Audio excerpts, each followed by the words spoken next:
ആരും ഇങ്ങോട്ട് നിർബന്ധിച്ച് നമ്മൾ വെറ്റുന്നില്ല, ആരും വരുവുമാണ് അല്ലേ. അസ്സലാമു അലൈക്കും വറഹ്മത്തുള്ളാഹി വബറകാതുഹു. കുറച്ച് ദിവസമായില്ലേ കണ്ടിട്ട്. ഞാനിതുവരെ നൂർ ഹബീബ് തങ്ങളെ അനുകൂലിച്ചിട്ട് കുറച്ച് വീഡിയോകളൊക്കെ ചെയ്തിട്ടുണ്ട്.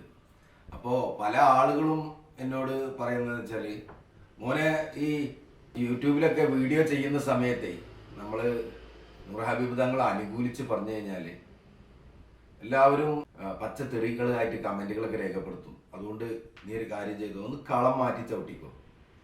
നീ ഈ അനുകൂലിച്ച് പറയുന്നതിന് പകരം എല്ലാവരും ചെയ്യുന്നത് പോലെ എതിർത്ത് പറയുകയാണെങ്കിൽ ഒരുപാട് വ്യൂസ് കിട്ടും, നിന്റെ യൂട്യൂബ് ചാനൽ പെട്ടെന്ന് റീച്ച് ആവും എന്നൊക്കെ പറഞ്ഞു. അതിൻ്റെ അടിസ്ഥാനത്തിൽ ഞാനിപ്പോൾ നൂർ ഹബീബ് തങ്ങളെ വീട്ടിൽ നടക്കുന്ന കുറച്ച് ചൂഷണങ്ങൾ, അത് ഞാൻ ഒന്നൊന്നല്ല, 2-3 സംഭവങ്ങളുണ്ട്. അതോ ഒറ്റ ദിവസത്തിൽ നടന്ന ചില കാര്യങ്ങൾ, അത് ജനങ്ങളോട് തുറന്ന് പറയണമെന്ന് ആഗ്രഹിച്ചു വന്നതാണ്. ഇത്തരത്തിലുള്ള ചൂഷണങ്ങളൊന്നും നമ്മൾ പ്രോത്സാഹിപ്പിക്കരുത്. കാരണം എന്താണോ, ചില കുടുംബങ്ങളൊക്കെ രക്ഷപ്പെട്ടു പോകില്ലേ, അതല്ലെങ്കിൽ കുറച്ച് പാവപ്പെട്ട ആളുകൾക്ക് ഒരു ആശ്രയമാകുമല്ലോ. അങ്ങനത്തെ ഒന്നും നമ്മൾ എന്താക്കാൻ പാടില്ല, അനുകൂലിക്കാൻ പാടില്ല. അപ്പോൾ എന്തായാലും വീഡിയോ കണ്ടു നോക്കി. ഇന്ന് അധികം ഇതൊന്നും ഉണ്ടാവില്ല, കാരണം ഇതൊരു ചൂഷണം അങ്ങനത്തെ സംഭവം ആയതുകൊണ്ട്, ഒരു പറ്റിക്കൽ ഒക്കെ തുറന്ന് കാണിക്കുന്ന വീഡിയോ ആയതുകൊണ്ട് ഈ വിഷ്വൽ കണ്ടാൽ തന്നെ എല്ലാവർക്കും മനസ്സിലാവും എന്നാണ് ഞാൻ വിശ്വസിക്കുന്നത്. അത് യൂട്യൂബർമാരുടെ വിവാദങ്ങൾ എന്നെ സംബന്ധിച്ച് എന്റെ ലൈവിൽ ആള് കുറവില്ല, എന്റെ വീട്ടിലേക്ക് വരുന്ന ആളുകളെ കുറവില്ല, പിന്നെ എനിക്കെന്താ പ്രശ്നം? എനിക്കൊന്നുമില്ല. അറിഞ്ഞോ, നൂർ ഹബീബ് തങ്ങളുടെ വീട്ടിലൊരു വമ്പൻ ചൂഷണം നടക്കുക അടുത്ത മാസാന്ത മജ്‌ലിസിന്റെ അന്നാണ് തോന്നുന്നത്. അത് എന്താണെന്ന് വെച്ചാൽ 2 അമുസ്ലിം സഹോദരിമാരുടെ കല്യാണം. അപ്പോൾ നിങ്ങളൊക്കെ കരുതുന്നുണ്ടാവും ഈ വിവാദങ്ങളൊക്കെ വന്നപ്പോൾ ഒരു കല്യാണം, 2 ആളെ കല്യാണം നടത്തിയിട്ട് ഇദ്ദേഹം പിന്നെ വിവാദങ്ങളിൽ നിന്ന് ശ്രദ്ധ തിരിക്കാനും വേണ്ടി ചെയ്തതാണെന്ന്. അല്ലല്ല, ഇദ്ദേഹത്തിൻ്റെ ഒരു മജ്‌ലിസിൽ, ആ ഒരു മാസാന്ത മജ്‌ലിസിൽ വിവാദങ്ങൾ ഇങ്ങനെ കത്തിപ്പടരുന്നതിന് മുമ്പായിട്ട് തന്നെ പ്രഖ്യാപിച്ച കാര്യമായിരുന്നു. നൂറാവിന്റെ മുത്തുമണികളെ അൽഹംദുലില്ലാ, എന്റെ 2 കുഞ്ഞു പെങ്ങന്മാരാണ്, അള്ളാഹു ബർക്കത്ത് ചെയ്യട്ടെ കേട്ടോ. 2 കുഞ്ഞു സ്ഥലയുടെ വല്ലപ്പുഴ അല്ലേ. അച്ഛനുണ്ടോ? അച്ഛനില്ല. ചേച്ചിന്റെ സ്ഥലയുടെ നാട്ടുകാര്. അച്ഛനുണ്ടോ? ഇല്ല. കുഞ്ഞു മക്കളാണ്, വളരെ വിഷമമാണ്. ആ മക്കളെ കല്യാണാണ്, അത് കേച്ചു കൊടുക്കുന്ന നൂർ ഹബീബിന്റെ മുത്തുമണികളാ. അൽഹംദുലില്ലാ, വരുന്ന അടുത്ത മാസം നവംബർ, അടുത്ത മാസം അല്ലേ, മെയ് എത്രയാണ് ഡേറ്റ്? മെയ് 25-ന്. അവർക്ക് ഓർമ്മയുണ്ട്. അല്ലാഹു സുബ്ഹാനഹു വ തആല അച്ഛനില്ല, ഈ പൊന്നു മോൾക്ക് അച്ഛനും അമ്മയുണ്ട്, അമ്മണ്ട, അച്ഛനും അമ്മയില്ലാത്ത കുട്ടിയാ അവൾക്ക്. എങ്ങെടുത്ത് കുട്ടികൾ മോൻ കാണരുത്. അല്ലാഹു സുബ്ഹാനഹു വ തആല ഖൈറും ബറക്കത്തും അല്ലാഹു പ്രദാനം ചെയ്യട്ടെ. ഈ പൊന്നു മക്കളെ കല്യാണം കേട്ടോ. കണ്ടല്ലോ. ഇനി അടുത്ത സംഭവം, ഒരു കുടുംബത്തിന് കിണർ കുത്താൻ വകുപ്പില്ല, അവരെ അവിടെ വെള്ളം കിട്ടാനും പ്രയാസമാണ്. അപ്പോൾ ഈ തങ്ങൾ ചെയ്ത പരിപാടി എന്താണെന്ന് വെച്ചാൽ 1 ലക്ഷം റുപ്യ. അപ്പോൾ നിങ്ങൾ വിചാരിക്കുന്നുണ്ടാവും 1 ലക്ഷം റുപ്യ ആ കുടുംബത്തിൻ്റെ കയ്യിൽ നിന്ന് വാങ്ങിയെന്ന്. അല്ല കേട്ടോ, 1 ലക്ഷം റുപ്യ ആ കുടുംബത്തിന് കൊടുത്തിട്ട് ഒരു കിണറോട് കുത്തി കൊടുത്തിക്കുക. അപ്പോൾ അതിൻ്റെ 2ാമത്തെ ഗഡു പൈസ കൊടുക്കുന്നതാണ് ഈ വീഡിയോ. എന്താലേ, ഇങ്ങനൊക്കെ ആളുകളെ പറ്റിക്കാൻ തുടങ്ങിയാൽ. നമ്മൾ പറഞ്ഞ വാക്ക് പാലിക്കണം. നമ്മൾ 1 ലക്ഷം റുപ്യക്ക് 1 ലക്ഷം കിണറിന് കഴിഞ്ഞ പ്രാവശ്യം നറുക്കെടുത്തിട്ട് കിട്ടി. ഒരു കിണർ കുഴിച്ചു, ഫോട്ടോ കിണറിന്റെ ഫോട്ടോ, കിണർ കുഴിച്ചു, അതിൽ വെള്ളം കണ്ടു. ഇതിലുണ്ടോ കിണറ് ഫോട്ടോ? വീഡിയോ ഉണ്ടോ? അപ്പോ നമ്മൾ 1 ലക്ഷം റുപ്യാണ് അവര് പറഞ്ഞത്. നല്ല വെള്ളം എന്താ? അല്ലാഹു സുബ്ഹാനഹു, ഇത് തന്നൊരു സഹോദരി കേട്ടോ. ഞങ്ങൾ പാപ്പ ഇത് തന്നൊരു സഹോദരി കിണറിന് കൊടുക്കാന്ന് പറഞ്ഞിട്ട് 50,000 തന്നില്ലേ, ഇത് 50,000 ഞാൻ കൊടുക്കുകയാണ്. അല്ലാഹു ബറക്കത്ത് നൽകട്ടെ. ഇത് തന്നവർക്ക് അല്ലാഹു ദുനിയാവിലും ആഖിറത്തിലും അർഹമായ പ്രതിഫലം അല്ലാഹു നൽകട്ടെ. ഇൻഷാ അല്ലാഹ്. കിണറിൽ കുറിച്ച് വീഡിയോ നോട്ടെ. 1 ലക്ഷം കൊടുക്കുക, 1,50,000 കൊടുത്തു. ഓക്കെ, എവിടെ മനസ്സമാതിരി കാണുന്നു കുട്ടികളെ കാണുന്ന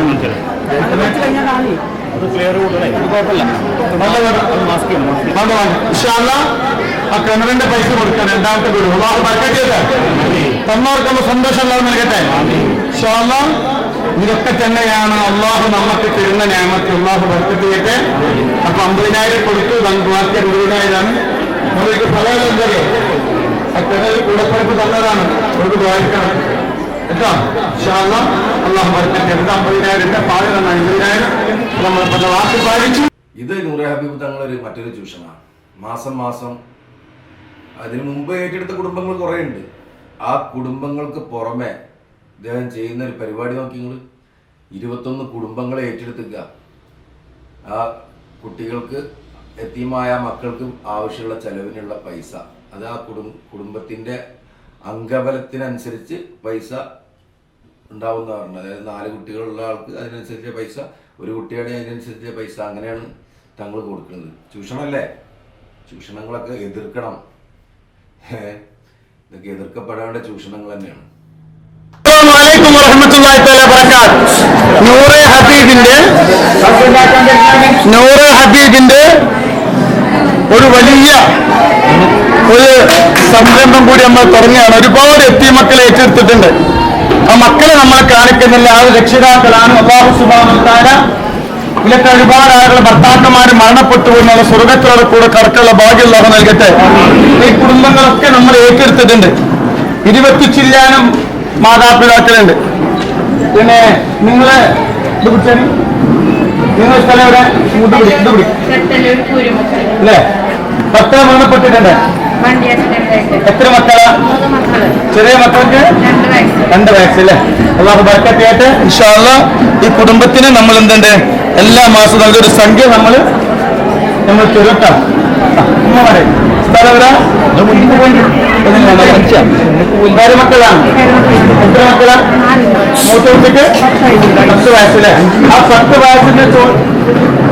വയസ്സിന്റെ ചോട്ടക്കാണ് ബാക്കിയുള്ളതൊക്കെ അല്ലേ? അല്ലാഹു ബർക്കത്ത് ചെയ്യട്ടെ. മാസം ഒരു 10 ഉറുപ്പിക വെച്ചിട്ട് ഇൻഷാ അല്ലാഹ്. സ്ഥലം എവിടെ? വയക്കാട്ടിലല്ലേ? മാഷാ അല്ലാഹ്. എത്ര മക്കളാ? 3 മക്കളാ അല്ലെ? ഭർത്താവ് ക്യാൻസർ. ഖബറ് വിശാലാക്കട്ടെ കേട്ടോ. ഇൻഷാ അല്ലാഹ് നൂറെ ഹബീബ് മുത്തുമണികൾ ഇൻഷാ അല്ലാഹ് 3 മക്കൾക്കുള്ളത് ഇൻഷാ അല്ലാഹ് മാസം 1-ാം തീയതി നമ്മൾ ഏറ്റെടുത്തിട്ടുണ്ട് കുടുംബങ്ങൾ കേട്ടോ. തുറക്ക വരട്ടോ.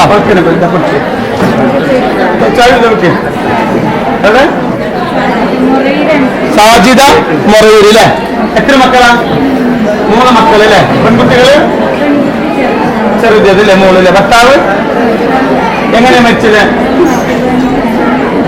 ഭർത്താവ് കുറച്ച് വിഷമം പറഞ്ഞപ്പെട്ടുള്ള ഖബർ വിശാലായി കൊടുക്കട്ടെ. എന്തായാലും ഇതൊക്കെയാണ് നൂറെ ഹബീബ് തങ്ങളുടെ വീട്ടിൽ നടക്കുന്ന ചൂഷണങ്ങൾ എന്ന് നിങ്ങളെ തുറന്ന് കാണിക്കാനും വേണ്ടിയിട്ടാണ് ഇന്ന് വന്നിട്ടുള്ളത്. ആത്മീയ ചൂഷണമില്ല. ആളുകൾ പറയുന്നുണ്ട് ആത്മീയ ചൂഷണം. അതെന്താണെന്ന് എപ്പോഴും എനിക്ക് കൊടുത്തം കെട്ടിയിട്ടില്ല. നിർബന്ധപൂർവ്വം ആരും ഇവിടെ വരേണ്ടതില്ല. ഒരാള് നമ്മൾ എന്തില്ല ഇവർക്ക് വിളിക്കുന്നില്ല. 3ാമത് ഇവിടെ ദുർമന്ത്രവാദം ബാധ ഒഴിപ്പിക്കല് അതെന്തില്ല ഇവിടെ ഇല്ല. പിന്നെ ഇവിടെ നടക്കുന്ന പാരമ്പര്യ അറബി ചികിത്സ ഞങ്ങൾ വാപ്പ തങ്ങന്മാരാ. ഞങ്ങൾ വാപ്പപ്പാര് പറഞ്ഞ് നമ്മൾ എന്ത് ചെയ്യുന്നു. പിന്നെ ഞങ്ങൾ ഇവിടെ ജോലി ചെയ്യുന്ന അതൊക്കെ ഞങ്ങൾക്ക് ഇൻഷാ അല്ലാഹ് എന്ത് ചെയ്യാം ഇതിൽ വായിച്ചാൽ തന്നെ മനസ്സിലാവും. ആരും ഇങ്ങോട്ട് നിർബന്ധിച്ച് നമ്മൾ വെറ്റുന്നില്ല. ആരും വരുവുമല്ല അല്ലെ? പിന്നെ അവസാനം രോഗം അള്ളാഹുവിന്റെ പരീക്ഷനാണ്. ശിഫ നൽകുന്നത് അള്ളയാണ്.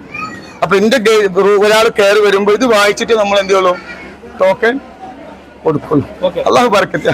പിന്നെ തങ്ങള് ഒരു കേസുമായി ഒരു സംഗതി പെട്ടിരുന്നല്ലോ ഈ റമദാനിലെ ഒരു സ്ത്രീയുമായിട്ട്. തെറ്റാണ് ചോദ്യം തെറ്റാണ്. എന്ത് കേസ്? ആ ഒരു സ്ത്രീ ഉന്നയിച്ചൊരു കേസ്. എന്ത് കേസ്? ഇവിടെ ആത്മീയ ചൂഷണം നടക്കുന്നുണ്ട് പറഞ്ഞിട്ട് ചികിത്സ നടക്കുന്നുണ്ട്. കേസ് എന്ന് പറഞ്ഞിട്ടുണ്ടെങ്കിൽ എന്തല്ല അത് ഞാൻ പറഞ്ഞത് നിങ്ങൾക്ക്. കേസ് എന്ന് പറഞ്ഞത് കേസ് പറഞ്ഞാൽ പോലീസ് സ്റ്റേഷനിൽ പോയി കംപ്ലൈന്റ് ചെയ്തിട്ട് പോലീസുമാർ വന്ന് നിയമ നടപടികൾ സ്വീകരിക്കുന്നതാണ് കേസ് എന്ന് പറയാം. എന്റെ ജീവിതത്തിൽ ഞാൻ ഇതുവരെ ഒരു കേസ് കെട്ടുമായിട്ട് എനിക്കെതിരെ ആരും എന്തില്ല ഒരു കേസും കൊടുത്തിട്ടുണ്ടെങ്കിൽ തെളിവുണ്ടെങ്കിൽ നമുക്ക് എന്ത് ചെയ്യാം, നമുക്ക് അന്വേഷണം നേടാം. എനിക്ക് ഒരു കാര്യം യൂട്യൂബർമാരോടും എന്നെ വിമർശിക്കുന്നവരോടും ഒരു കാര്യം അവസാനമായിട്ട് പറയാനുള്ള എന്താ അറിയോ, നിങ്ങള് പിന്നെ ഇപ്പോ എന്റെ നാട്ടിൽ തന്നെ ഒരു സംഭവം ഉണ്ടായി. ഇപ്പൊ ഇന്ന് രാവിലെ ഒരമ്മ ഉണ്ട് ഇവിടെ, വളരെ പ്രായമായ അമ്മ. കൂടെ എല്ലാ സുഹൃത്തോട് ചോദിച്ചു, നമ്മ തങ്ങൾപ്പാപ്പ വന്നു വെച്ചു. അപ്പൊ തങ്ങൾപ്പാപ്പ എവിടുക്കാ പോയി വെച്ചു.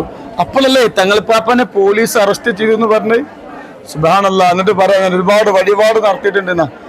എനിക്കെതിരെ ആർക്കും ഒരു കംപ്ലൈന്റ് ചെയ്യാൻ കഴിയില്ല. കാരണം എന്താ അറിയോ, ഒരു തെറ്റും ഞാൻ ചെയ്യുന്നില്ല.